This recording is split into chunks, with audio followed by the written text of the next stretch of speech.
Hey everyone, it's Mojaxx back in the DJ City UK lab. Not going to hang around today. I know you've been waiting for this. It's the Rane TTM57mkII. Let's get busy.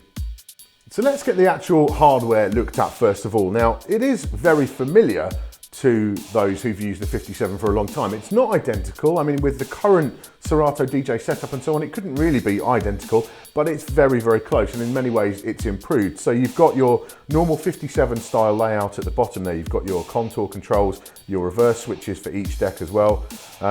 This is definitely points to where this mixer is aimed at, and that is turntablist, because let's be honest, having a reverse switch for your up fader on the front of the mixer is not going to be a big hindrance to a mixing DJ, but to a turntablist who needs that quick, to do a quick routine or a quick trick or technique that they've got down, that's going to be handy to have on the top. So that's one of those things where you can see exactly where this mixer is aimed at. You've got the typical 57 kind of layout up top, so you've got your EQs in the middle, you've got kill switches on there as well, and they can be latched by holding shift. And then you just have to press them once to release. This is all nice and smooth. I like this. You've got full kill on the EQs, and you can adjust the actual cutoff point on the EQs within Rane's little software utility. And that is something that Rane, I think, often don't get enough credit for, is their software side of things is very, very good. It's not all about Serato. These guys have got this full-on control panel. You can adjust things like the filter resonance, stereo mono, the headphone tone. You can adjust all of your sends to recording in, so you can record from the aux or from your line phono in. You've got the filter resonance on each channel as well, so you can adjust that on this high pass, low pass filter to a really sort of squealing resonance down to a very smooth resonance on there. And there's your controls for the actual crossover points on your EQs as well. So this is all really, really nice stuff, and they tend to keep it updated, and that is a big sort of point in Rane's credit, the way they manage their mixers and software together. You've also got the USB insert, which will let you send audio from the mixer send out to other software like Ableton Live or something, use effects in there and then return it back into the mixer. The Flex Effects is really, really good as well. Not only can you do the USB insert, but you've got the full send and return on each channel and applicable. And basically it's a full send, so it's fully wet, so you can run into something like this Pioneer RMX 1000. You can do an echo, and it's post fader, and it's post crossfader as well. Very, very good and very easy to work with. So if you use an EFX 1000, RMX 1000, whatever, you'll be able to get great performance with your send and return quite happily through there. Now we've got split queue on there. I know people do love the split queue, that's important to them. And you've got the typical fader to go between deck 1 and deck 2 in your queuing over there. Session, booth and main outputs. You've got XLR for the main outputs and jacks for the booth output, so that's great to see the XLRs in there. I know the 61 didn't have XLRs, which was kind of weird, but this one's got, nice XLR connections on there. We get then, obviously we've got the aux. Now this can be used for your Sb6 sampler, so we can hit over there, and I think there we go, and forgive me for the air horn, but I'm going to give it to you. And that's got a filter on it as well. You can cue the aux send as well. And you've got the level control on it there. And so having shown you that, let's get to these pads themselves. So we've got basically two modes for the pads. We've got cues and samples. So this is in cue point mode. And the pads themselves, the buttons they're kind of rubbery. They feel a bit like dicers, Novation dicers. They're not clicky like the 62 ones. They're a different feel. And they're pretty quick to respond. They feel like they're going to take a beating. Rane seems to get better and better at buttons and pads the longer time progresses, and these seem very, very nice. I've had no issues with missed cues or missed time or anything like that. It's all very smooth, nice to use. You can go to this has got 4 cues for each deck, but you can switch over to cues 4 to 8 as well. If you hold shift and then hit cues, it turns yellow, and you can then have your 4. So that's 4 to 8 over there. And we'll go into the Sb6 mode by hitting the cue sample button, and then you can see you've got your bank selections and your 6 slots for your Sb6. And I say you can run those through to the aux if you want to. Very smooth, all very, very nice indeed. Now, it's worth mentioning, of course, the 2 USB ports, which is now a very much a Rane thing, and it's such a great feature for changeovers and so on. It's just fantastic. I've got 2 laptops hooked up here, both running Serato DJ 1.7.5. I can shift over on the left-hand computer, fire up this deck. I've now got full control over that with this. Let's turn the quantize off.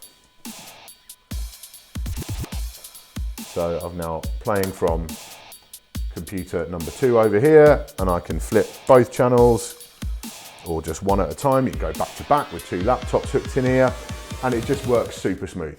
The joysticks themselves, of course, make a return from the original 57 as well. They are pre-mapped, they're preset, you can't adjust them. And I think that's one area where Rane and Serato will have to work together to make this thing remappable at some point. I'm already seeing complaints in the Serato forum that people have got their instant doubles, because loads of people use the original 57 with like 1 turntable, and I'm seeing complaints that people have got their instant double is on the wrong side or whatever else, and it could do with remapping, I think, or being able to be remapped. As it stands, it works very, very well. So you've got your instant doubles, you've got your internal mode, and go back to relative on the joystick. You've got slip mode down the bottom, which works nicely, and you've got your sensor at the top there as well. And if you push down, you've got the transform. That makes a return as well, so you can do your super quick chops of your sounds using that. So, you know, the joysticks do feel a little bit fiddly in some respects, and I do worry that you might, you know, for example, if you're pushing down, you might accidentally, instead of hitting transform, you might go an instant double or something like that, but I haven't had it happen. So I think that might just be me being a little bit paranoid about it. As it stands, it has worked very nicely, and I know people did love those joysticks. The library scrolling all works very well. So we can load, we can go back and forth with that one and scroll through our tracks quite happily. I'll show you on the other deck there as well. I do prefer a dedicated button to load tracks as a rule, rather than pushing down on the knob, but it's not a problem, it does work just fine. Looping is now the typical Serato DJ thing, which I'm not a massive fan of, where you just select the loop length with the knob itself, and then you push down on it to activate the loop, and yeah, that works. But when you do it on pads, so auto beat loops on the pads, you know which one to push, whereas with this, you've always got to look at the computer and check what your loop length is before you hit it. There's no visible way of telling from the mixer. So it's just one of those where it's just adding to that thing of staring at your laptop to work things out. And I would prefer it to be on the pads. Maybe remapping an extra shift layer or something might work that out for me, but that's just more a personal thing ultimately. Build quality wise, it's a Rane. You know, there's nothing really to say about it. It's built like a tank. I'm still not a fan of the plastic pots that Rane use on their mixers these days, in terms of it just doesn't feel quite right, but you know, they assure me it is an engineering decision. I'll never stop talking about it, and I'm sure they'll never stop using them, so we'll just agree to disagree on that one. Loads of headroom, tons of headroom on the gain controls and so on. The actual volume output is all really strong. Sound quality is wonderful. I used it in a club environment and here in the lab, and it sounded great in both environments. No issues with that whatsoever. Overall, yeah, rock solid. The Footswitch makes a return, so like the original 57, 62 doesn't have that. You've got a Footswitch for MIDI control. So again, turntablist, you know, if you want to MIDI map something to actually work with the Footswitch as well, you haven't got enough hands to do what you're trying to do, that'll work great for you there as well. So that's good to see that back from that point of view. Right, let's move on to one area which I'm kind of less sure about with this mixer, and that is the effects side of things. Now, unlike the 62 and indeed the original 57, the 57 Mark II doesn't have any hardware effects built in. So you've just relying entirely on Serato DJ effects, which are isotope powered. They're pretty good. You know, I've got no sort of qualms about the quality as a rule. The problem is that we've only got one control knob. Now that is a multifunction knob here. We can basically push down on it and choose our effect. We can use it for our wet and dry, and we can hold down shift and we can adjust the beats on there as well. And it all just works pretty nicely. So there's my echo, and they're post fader. They are insert effects, like you can turn them on the 62 and use them as insert effects, and that's all well and good. But for me, I like to tweak my parameters quite a lot, especially for the echo and so on. So if I want to go into single effect mode, I've got to put my echo on, and then I can't adjust the extra parameters. So for example, the feedback, I can't adjust that from the mixer. I can't adjust the high pass cutoff. All I can do is the depth and the beats. And that is much more me, basically, in terms of the actual sound of that echo. Again, it's post fader, you know, it's all really cool from that point of view, but just having that one single knob there might not be enough. Right, now one more point that I do need to make, and I know my good friends at Serato and at Rane will be disappointed with me even mentioning this, but it's got to be mentioned. If people are about to drop nigh on $2,000 on a mixer, it's the kind of thing you've got to think about. The 57 Mark II works with Serato DJ, it does not work with Scratch Live. Now, for me, that isn't a problem. Serato DJ, you know, Scratch Live is like a distant memory. Serato DJ is the way forward. It's the app that's being developed. There's new features coming all the time. It's getting better and better as it goes on, and it's ready for prime time. People like Jazzy Jeff, like SK83 are using Serato DJ Live, and it works fine. So, you know, from that point of view, I'm a technology guy. I think you should move on. But a lot of people have not moved on. Even, I've got to be honest, some of the DJ City team have not moved on. They're still on Scratch Live. I'm gradually converting people around to it, but a lot of them are still on Scratch Live because it's just what they're used to. It works fine for their needs. And my fear is that a lot of the potential audience for this mixer are those kind of slow pokes when it comes to moving on to new tech and new software and so on. They're very happy with their Scratch Live. They're happy with their 57 Mark I. Is this going to be enough to make them switch not only mixer, but software platform as well? And that is a big question to ask. You know, if you buy the 62, yeah, you're going to have to adapt a bit more to the layout, and the way it works is slightly different from the original 57, of course, but you do get to use Scratch Live for a bit longer until your computer eventually stops supporting it. But it's just something to bear. And if also, you know, if you DJ with other DJs at a club, you're taking your mixer out, some of them might be on Scratch Live. You couldn't use your 57 Mark II, but you could use a 62. It's a hard one, and I don't want to labor on it too much, but it's an important thing to note. If you're going to drop this kind of money on a mixer, is it going to work not only for you, but also the DJs that you play with?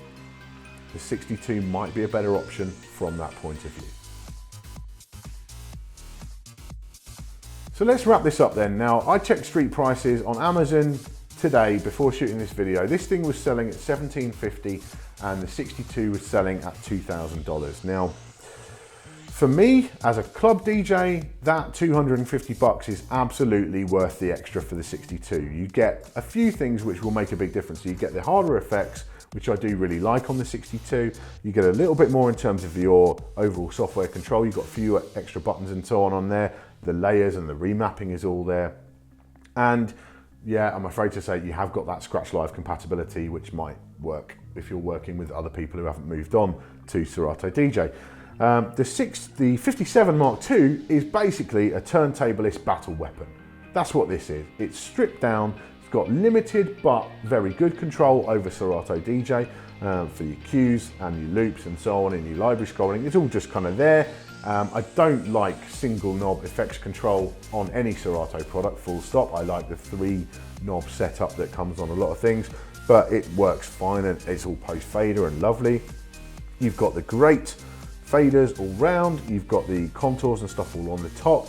This is your scratch mixer, you know, this is the one for your proper turntablist heads. And as long as you are happy to make that move to Serato DJ, and I think you should, then the 57 Mark II will last you years, if not a lifetime. It's well made, superbly made really. The sound quality is great. It all just works very, very nicely indeed. Just for me, you know, I don't have $2,000 to drop on a mixer at a moment's notice. You know, that's something I'd have to save up for or put on a credit card. And to me, if you're going to spend that kind of money, you know, if it's between $1,750 and $2,000, I'm going to lay down that extra bit. If I have to wait an extra few weeks or pay off for an extra couple of months, I'm going to go for that real top end, that flagship 62, because for me, it just does a little bit more, and that little bit extra is worth the extra money. But for you, if you're a hardcore tableist, yeah, jump on the 57 Mark II. It is a weapon, end of story. Thank you very much for watching today. Make sure you subscribe for all our future tips, tricks, and product reviews. I'll see you soon.